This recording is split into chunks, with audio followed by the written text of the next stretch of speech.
Hey, what's up everybody? In this video I kind of want to talk a little bit about where electric bikes come from because it's kind of a confusing thing. With the e-bike tariffs going on with China and everything, that's caused a lot of discussion and people are starting to kind of analyze things a little bit more in that regard. So, fact of the matter is, an inordinate amount of electric bikes or bicycles in general come from China, from mainland China, a lot of them. I was reading up about it last night, and forgive me if I'm wrong, but I read that in 2016, some 93% of bicycles that wound up in America were from mainland China and Taiwan. And about 150,000 of those were electric bikes, or 150,000 total bikes, total electric bikes sold in 2016. Give or take, I'm sure. It's a pretty round number, so you can't be too precise. But anyways, of that 150,000, I'm sure there's a ton of them that were from China, because the fact of the matter is, in our modern world, tons of objects come from China. Anytime you walk into a superstore, I'm sure you've thought the same thing. But there's kind of a big splay between them. There's really like cheap disposable junk on the one side, and then there's really nice stuff coming out of the same country, really. If you didn't know, China's a pretty big place.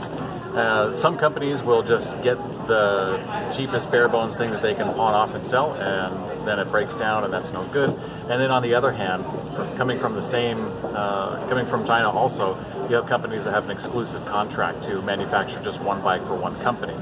There's lots of e-bike brands like this, like household names for good products that have their manufacturing done in China. That's the way our world works.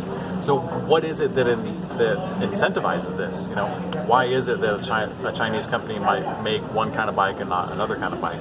You know, and that's what I hope to find out very soon. There's a particular kind of e-bike that I think the consumer would do well to understand, and that is the white label bikes, sometimes called private label, sometimes called turn and burn. But these white label products, what they do is a factory in China will make this product, and this is not just bicycles, it happens all the time, I'm sure.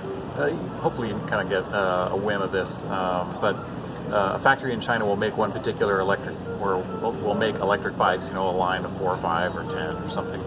And then rather than branding it and trying to sell it themselves, they will offer that to American marketing companies, or just American companies in general, to market and do the sales and support and service and things like that, even though the bicycle manufacturing, of course, and a lot of times even the design and the assembly and everything is done in China.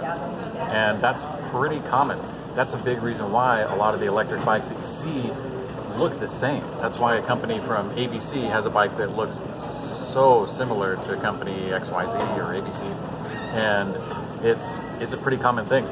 And it's not to say that these are bad in the least. There's a lot of white label products out there that are really nice. One of them that you may have come into contact with is a battery company or electronic company called Anker, A-N-K-E-R. They make batteries and charging stations, and they do a ton of business here in the States thanks to third-party sellers like Amazon, where a brand name is not nearly as important as getting the best price. And so they're able to get the best price because they're in China, where there's tons of innovation and engineers that are available at comparatively a discount price. But the hard part is these Chinese companies have a really hard time breaking into the American market with branding and legitimacy and especially service. It's tough. I mean, in America, we very much love our brand names. I mean, anytime you drive down the street, you see billboards for Coca-Cola or McDonald's or something like that. And branding is a big thing here. And because it's such a big, important part of American consumerism, it's really tough for the Chinese to get through. And so that's a big reason. That's one of the main reasons that they do white label products, where they offer one kind of product for different companies to go market and sell, because that's one part that they don't particularly excel in. I was reading again last night that in 2013, some 18% of total consumer market share, and that's a pretty vague stat, I realize. I'll put a link below to the sources that I found when I get back to a computer. But anyways, back in 2013, some 18% of consumer market share in America was for private label or white label products, and that's a pretty healthy amount, at least I think.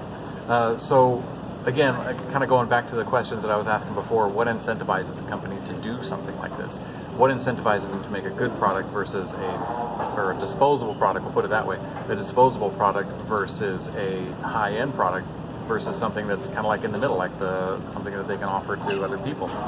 And why, like, who runs these companies and to what end? You know, I hope you can hear me, but I've heard people have suspicions of the Chinese Communist Party and stuff, and I don't know if I buy it. So anyways, I'm going to go find out. I'm actually at the airport. You can see the gate sign behind me, and you can see all the planes and everything.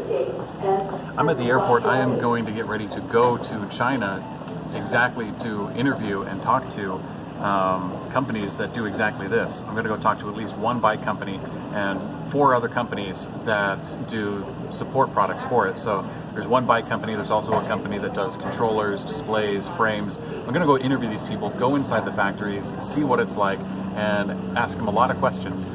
So please feel free to contribute in the comment section below as to things you'd like me to ask while I'm there, and I'd be happy to do so. Other than that, I hope you guys have a great weekend, a great Saturday. I'll be looking forward to your contributions, and I will see you on to later.